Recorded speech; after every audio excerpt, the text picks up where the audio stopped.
akafikiri hatarudi. Karibu kwenye kazi Khalid.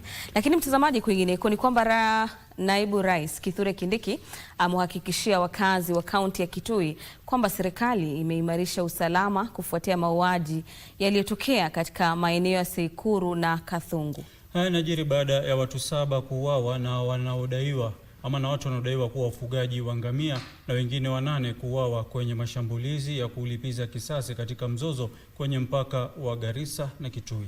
Mtazamaji, aidha mwanafunzi wa gredi ya 7 aliuawa kwa kukatwa na kisu chenye makali katika eneo la Kathungu, maeneo ya Kitui, tukio hilo likidaiwa kuhusishwa na wafugaji hao wa ngamia.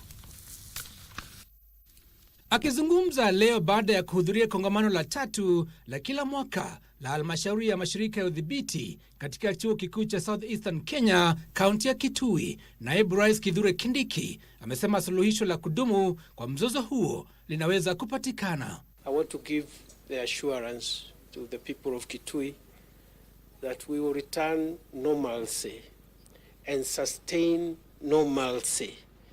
It is barbaric for citizens to kill one another for whatever reason. We are taking every effort to make sure that those who are responsible for the death of quite a number of Kenyans, we take action.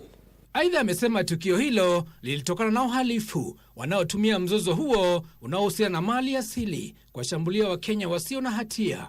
And I don't think anybody has a right to graze another person's crops to save their livestock from death.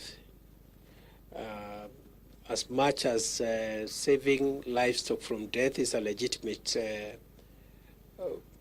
objective, it cannot be used as a basis of violating the property rights of other people.